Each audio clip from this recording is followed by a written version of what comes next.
So, I've been debating making this and putting this out there for quite some time now. I'd say at least a month.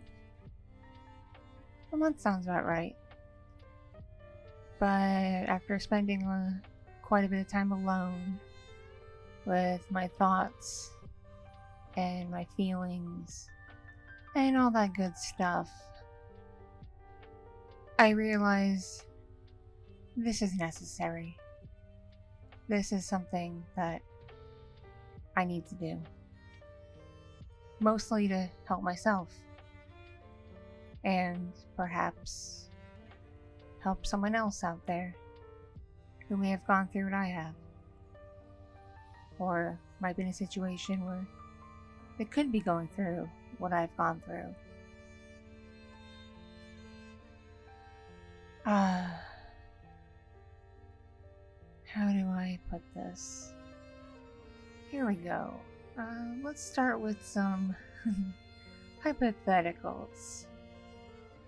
Let's say you have a committed partner. Someone you've been with for several years. And you now live with each other. Maybe you started a family. And for all intents and purposes, this partner is a lady. Just to keep things nice and simple. Your partner is a lady. You can pretend you are whatever gender would be attracted to a lady. It doesn't matter. Your partner's a lady. You're together in a committed relationship. You started a family. And you've been together a while. And you deeply, deeply love each other. Or at least she thinks you do. Now, if you were away for a long period of time, but you're gearing up to come back home and come back to your partner, a couple of months before you're set to return, would you call up your partner and mention that you met some folks online, or even narrowed down to one person, someone special to you online, and you ask your partner if the relationship can be opened up so that you can pursue something with this person you met online, and your partner says no, a very clear no, that the boundary is set, she is not comfortable with this, it's a no. Would you then proceed to pursue a relationship anyway? Or would you stop it right then and there and abide by your partner's wishes? Someone you have claimed to love for several years and have built a life with. Now, fast forward about 5 or 6 months. You're awakened sometime in the night to your lady freaking out, crying, shaking. She has your cell phone in her hand and she holds it up to you. It's the private messages you've been exchanging with this person you met online while you were away. And the messages are not only intimate and romantic in nature, you're also making plans to see this person, well, in person. And it's very clear your partner is distraught. She's crying, she's shaking, she's trying so hard to not just beat the ever-living shit out of you. And you promise you're going to end it, that you're going to cut this person off, that it's over, it's done. You love your partner that much. Would you then actually cut this person off and end things and make things right with your partner? Or would you continue to pursue this relationship with this person online behind your partner's back?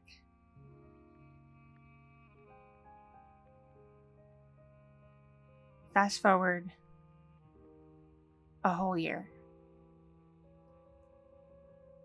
You're awakened again by your partner holding your phone. She is even more distraught, even more upset. She looks not just sad like she did a year ago. She looks enraged, like she wants to kill something. And that something is you. Because while you were asleep, notifications went off on your phone and woke her up, and she looked at them, and what she saw kind of intrigued her. So she wanted to make sure you weren't missing anything important related to work or your family or anything else. So, because you trust each other, she has the passcode to your phone and unlocks it. She clicks where the notifications are from, and then sees a whole bunch of messages from the person you were engaged with online a full year ago. You never stopped talking to them. And the messages are still intimate, still romantic. And not only has she seen that you have been exchanging just text-based messages, you've been talking verbally over whichever app you are imagining that you've been using. So you've been exchanging calls, messages, even a few photographs. And she sees that you say you love this other person and how much you care about this other person, and that you call this other person a pet name that she thought was special only to her.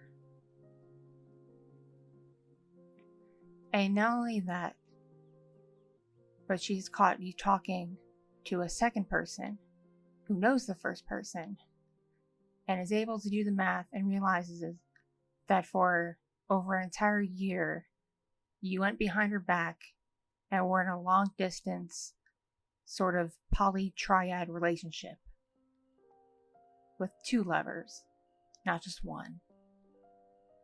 But one of them you seem to have shown a little bit more preference over than the other.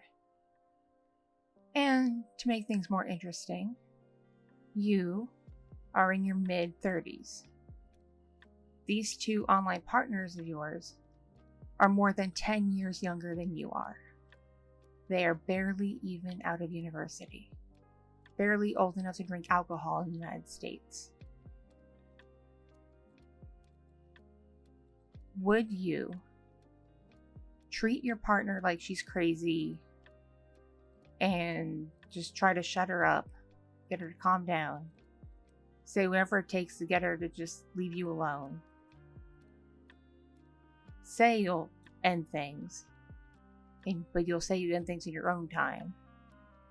Or will you immediately, in front of your partner, block and delete all means of contact with these other people to prove that you've chosen your partner that you've spent, a good chunk of your life with now and have started a future with over these randos who you've just been speaking to over the internet for over a year?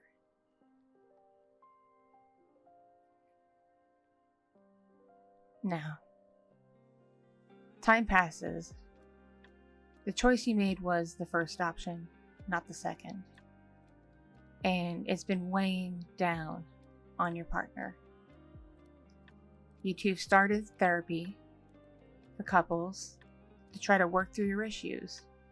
And both your partner and the therapist want you to cut off the online partners that you have picked up fully. As in, not even remain any kind of friendship with them, you cease all contact. Because if you don't, it'll just make your partner worry more and be more on edge and more paranoid. Even though you swear up and down the romance is gone, the sexual interest is gone, you just want to be friends. How can you expect your partner to believe that when you went behind her back for over a year? So your partner then reaches out to the main person that you devoted time to online and attention. And you find out that she finds out that you lied when you said that while you were initially planning to make plans to visit this person, you never did. She finds out from this side piece of yours that while you were away on a trip, you did meet this person in person. And your intentions with this other person were intimate in nature, beyond just hanging out at a mall or going to a movie or catching up over a cup of coffee. You wanted to take this person to your hotel to have full, intimate relations with. However, your partner's relieved to hear that this side piece of yours did not want to go that far with you, and didn't go that far with you. But you two still kissed and touched each other. And you kind of tried to coerce your side piece to engage in relations with you, and had a hard time taking no for an answer until eventually you had to, because you didn't want to be the type to assault somebody, even though on a technicality you kind of sort of did. This sends your lady partner off the deep end, and you get a frantic call while you're asleep from one of her friends begging you to go check on her. You find her half awake in another room and learn that she has swallowed a ton of pills. You're not sure how many, she doesn't remember how many, but you freak out thinking it's a major overdose, and the cops and the ambulance shows up and she's taken to the hospital overnight.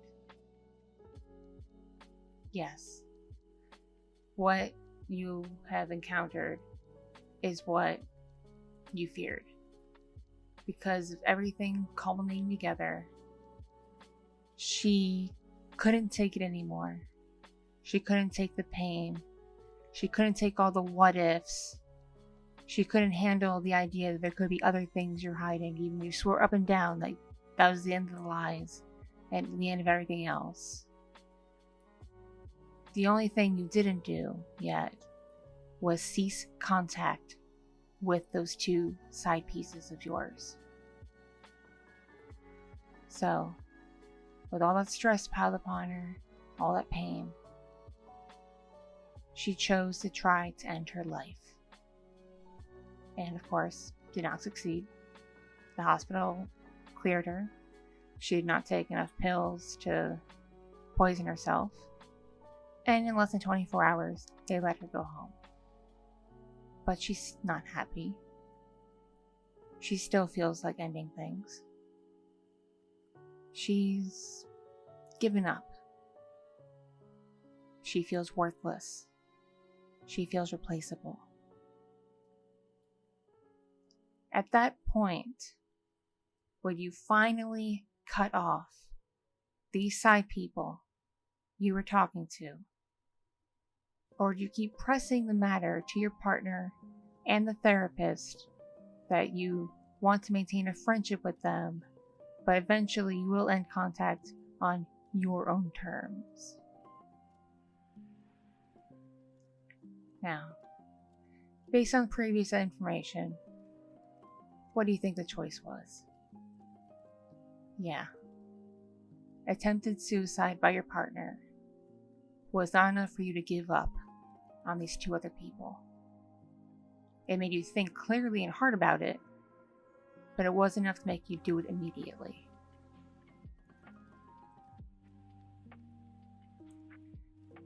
Unfortunately, all this shit that I just said is not hypothetical. It happened to me. My husband, who many of you have grown to like over the years because he's been around not quite since the start of this channel, but pretty early on, and has popped in on a few streams and done some lines and some audios. Yeah.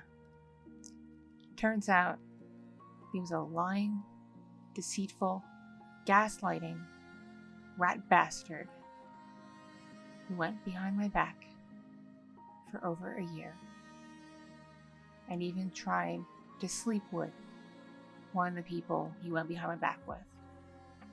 And to make matters worse, during that trip he went on, where he wanted to sleep with that girl, I was taking care of a little fox, I was taking care of my older kid, and I was pregnant with baby Evie, his second biological child. He chose to not take me on that trip, even though it was possible and I wanted to go. He made up excuses because he chose to try to hook up with his side piece instead. But ironically enough, she didn't put out. I would have. He should know that, considering how sexual a person I am, even when pregnant. Especially when pregnant. So perhaps a little bit of karma came into play there. Who knows? It wasn't until more pressure from me and more pressure from the therapist that he finally, in front of me, even though I couldn't see his phone, I just go by his word, blocked and deleted all means of contact with those other ladies. He claims he did so, that they can't contact him anymore, and he has no means of contacting them anymore. I genuinely want to believe this to be true, but part of me still worries. And part of me wonders, when is he going to find someone else? When will I not be enough again? When will his selfishness and indecisiveness take over again? And I pay the price. Our children pay the price. I chose to put us through therapy instead of filing for divorce. I chose to try to work things out and not just up and leave, even though I did speak to divorce attorneys and weigh out my options. I ultimately made the choice to try to work things out because for some stupid, idiotic reason, I still love him. I don't know why, but I do. And I can't do that to our children. My eldest already lost one father due to a split up. I can't do that to her again. She loves my husband. She calls him dad. I can't do that to his biological children. I don't want them running around going, "Where's daddy? Where's daddy?" and rarely ever seeing them. I can't do that. But the reason why I bring this all up is because I still hurt. And this is why that mid-June through July, I was hardly active online, except Twitter. Because I was in so much mental and emotional distraught that I couldn't bring myself to even consider streaming or making content. The discovery of all his betrayal sent me into a full-blown manic episode where I said things I shouldn't have, did things I shouldn't have, and it was during that manic episode I attempted suicide. And threatened to again and again and again because of his refusal to cut those ladies off for so long. And he thinks that because he finally did cut them off, that it's over, and we're still in therapy, so things are being worked out and everything's fine. That I shouldn't be bothered by this anymore. But the wound's still there. It's still open. It's still fresh. And I'm still on edge. I'm still worried. I'm still paranoid. And part of me wants payback. But I'll leave that there. This is not a call to harassment. This is why I did not name names when it came to those other women, even though one of them is a content creator in the online VA world. I did not choose to put their usernames out there. I did not choose to put them on blast, even though they kind of deserve it for being fucking homewreckers, because they both knew he was married. And one of them, the one he visited, tried to end things with him several times once she knew he was married. But he persisted. So the whole thing kept going, despite all parties involved knowing that he was already in a committed, married relationship with children. So yeah, they're homewreckers. There's no getting around it.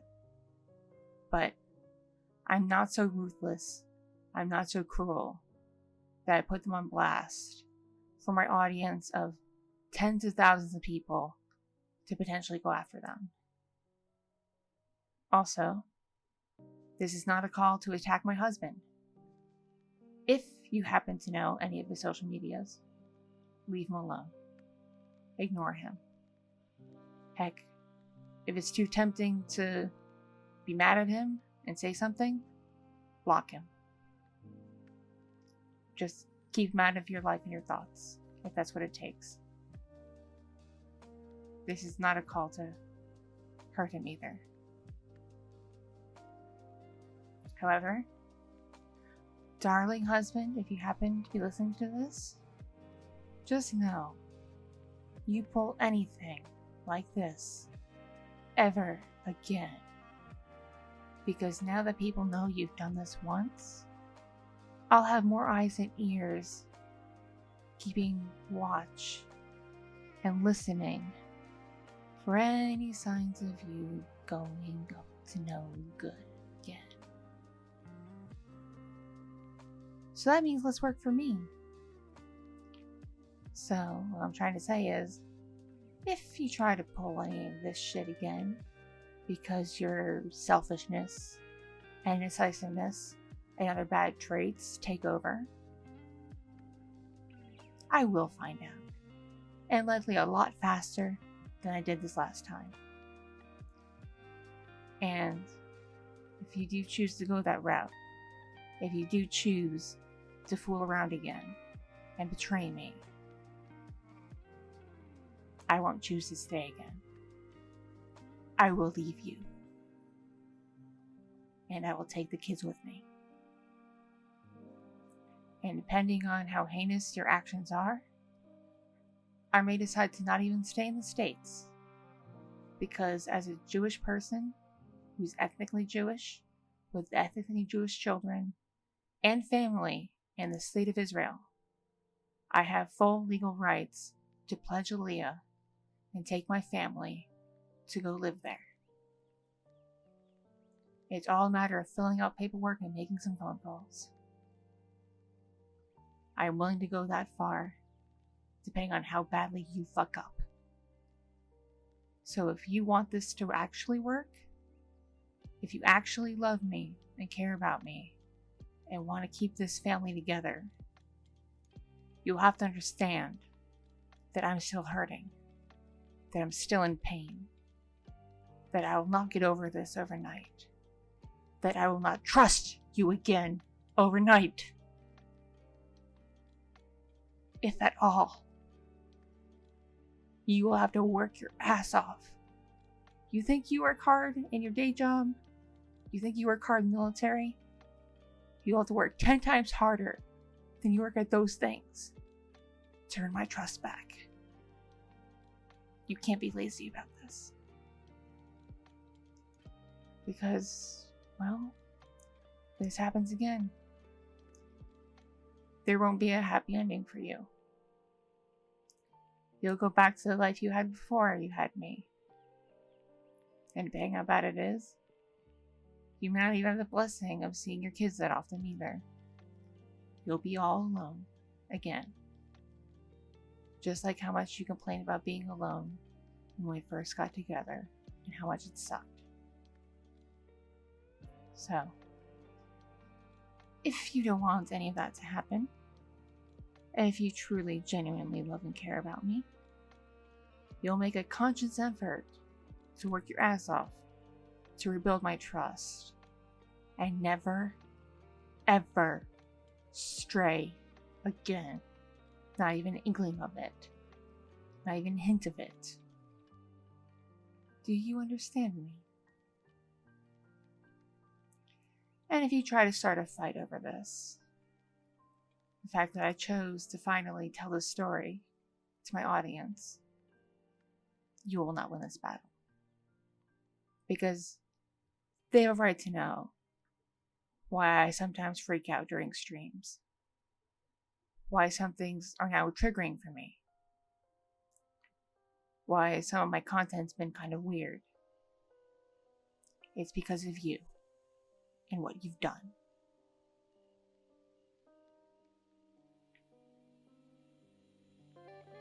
Alright.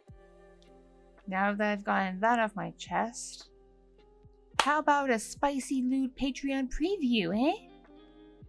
With a sexy lady who you get it on with at a hotel pool. All sensual-like. I can only show what's safe for YouTube, but obviously you can find the rest on my Patreon. And I highly suggest you join my Patreon, because I'm not monetized on YouTube. I make no money from any of these uploads that I post on here. So if you want more of my quality content, if you enjoy my ASMRs, and you're over the age of 18, come to my Patreon. Plus, my patrons already knew all this shit months ago. I already told them. So you'd also be privy to information like this too. Way earlier than the masses, that is. Anyway, hope you all have been having a better life and a better year than I have. Because this year's been absolutely awful to me. I finally have some vague hope that things are turning around and going my way again. But part of me is wondering when that other shoe is going to drop. Because it just might. And I really hope it doesn't. I hope things happening now are signs of good things to come. I really do. So with that said, here's a Patreon preview. I hope you enjoy what you're able to hear. And maybe consider joining the Patreon and supporting the content, the channel, and my family. Thank you for taking time to listen to this if you got all the way through. Know that I care about you. And take care of yourselves. And maybe learn something from what I've been through. That's all I can really say on the matter. But there's one other thing I can say. Stay awesome. Bye, bye, bye, bye. Bye, bye, bye, bye. Meow, meow. Ada, ada. Ada, ada. Now enjoy this Patreon preview.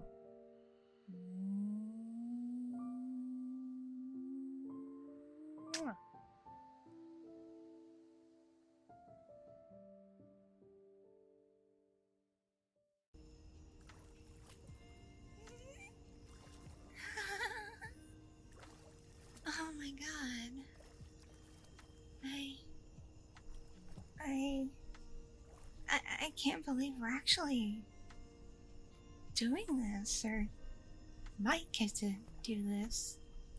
That is, well, if we don't get caught, you know?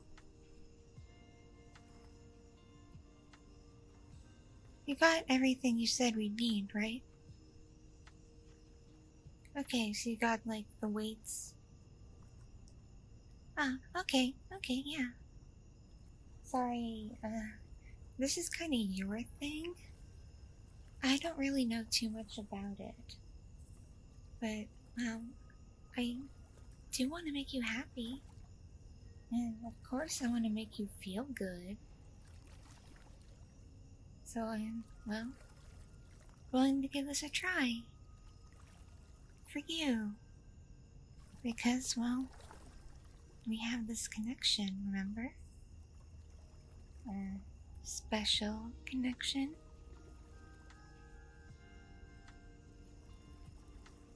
Yeah. I didn't think you were serious when you said you were gonna try to visit me, or that you even wanted to visit me. I thought it was just kind of regular talk, you know? Because people in long distance relationships say things like that all the time. And the majority of them never meet in person.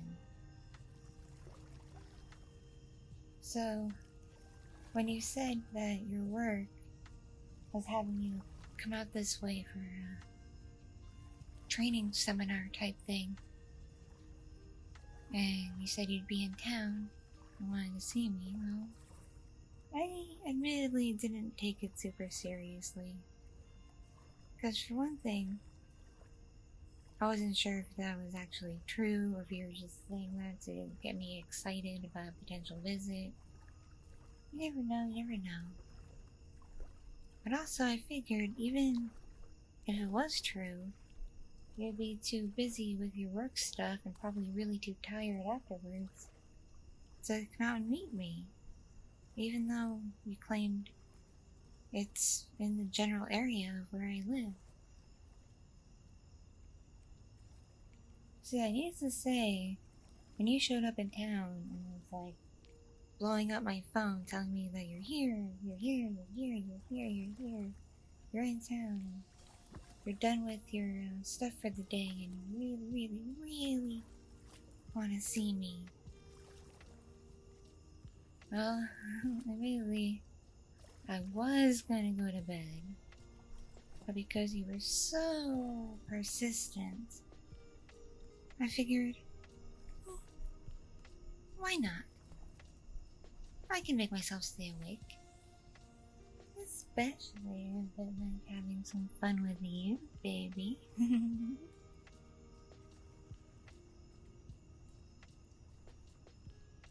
Aww, am I your sweet little darling?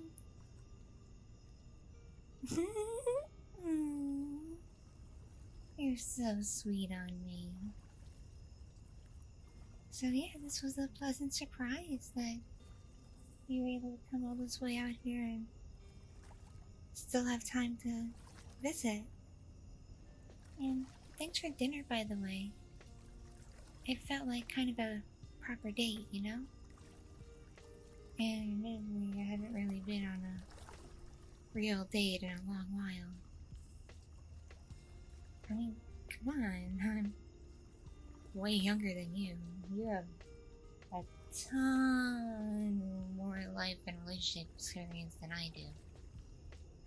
Like, what, at least a decade? Yeah, so I'll admit, I still have a lot to learn. But I think given, well, how much I like you and how much you like me and how we feel about each other and what we want to do with one another, you might be able to teach me a few things. Do you think that's possible?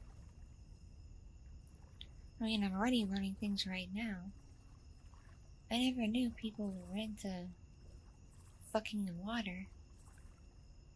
Like, yeah, I've seen little videos on porn sites of people making out in hot tubs and fooling around in those, but not like fully submerging themselves in deep bodies of water or pools or anything of the sort. And having like sexual fun like that. So you really introduced me into like a whole new world. And, well, like I said, it's not something that really gets my rocks off, if I'm being perfectly honest with you. But because you're so into it, and you want it so bad, what gets me going and what gets me off is pleasing you and making you happy.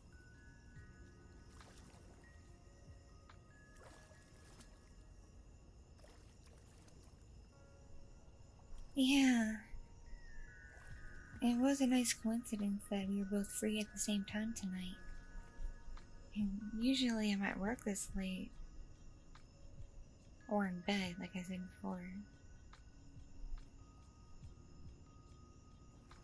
Yeah, I'm only just fresh out of college. It's been like half a year or so since I graduated. And I'm debating getting a higher degree.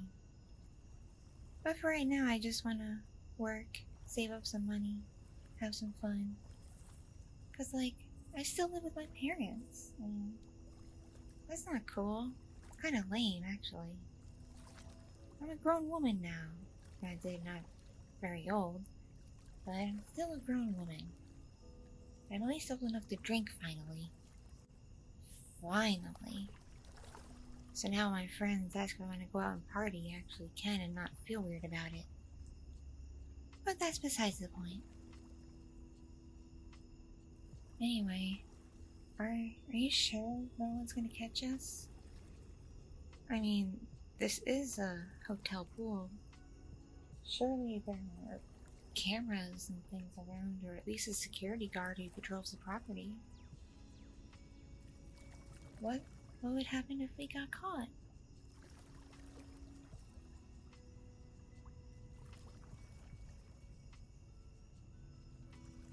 Oh, well, I sure hope that doesn't happen. I don't want an arrest on my record. That could ruin a lot of things for me. So yeah, I guess we'll have to be extra sneaky and extra careful, right?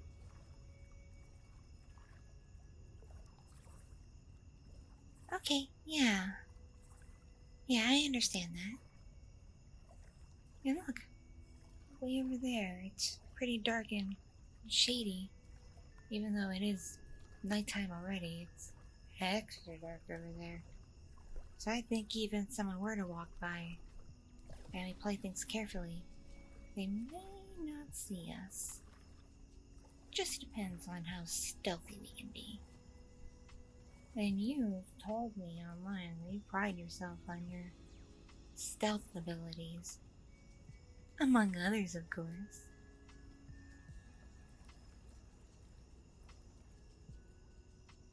So, you willing to teach me about this whole underwater sexy play thing? I apologize ahead of time if I'm not very good at it. Again, this is my first time trying this. But I promise, for you, I will try my best.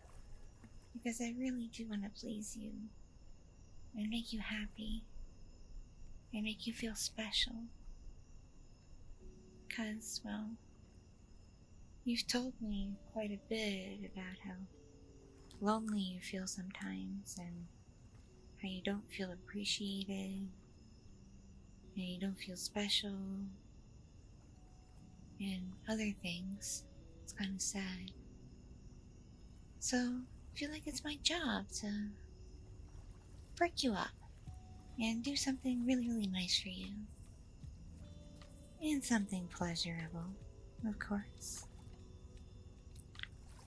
So, shall we get the ball rolling? Yeah, I do need those weights considering I'm not a very big girl and barely even above 5 feet tall and No, on the skinny side. So I'll probably just float right up when I jump in. Oh, you're gonna attach weights to me? Okay. Go ahead. Ah. So that's how this is gonna work. Okay. I get it now. Oh, gosh. It's a little heavy. I feel like I'm being dragged down to the ground. But I can still move. It's okay. Okay, you got everything you need? Alright, let's walk over to that darker spot and jump in and start playing. What do you say, my love?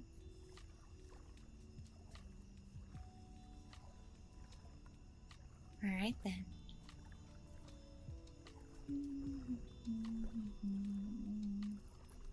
Man, these weights make it a little hard to walk. I feel like I'm kind of waddle. Right. Seems plenty dark here. Well, it's deep. Probably not as deep as you'd like it, given what you've told me. It's at least in a spot where we probably wouldn't get caught. So we best play it safe. But still have fun. Alright. Ready to jump in when you are. 1, 2, 3.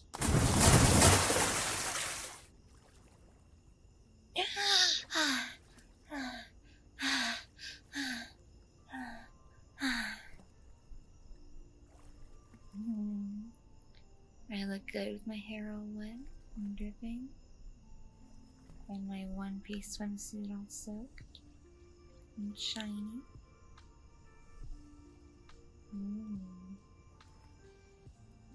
So, what do you want to do first while we're in here? Oh, this.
Alright, what are we gonna try now? Okay, yeah, I can lean back against this wall. What are you gonna do? Oh, show me how well you hold your breath. And how great are you gonna do that?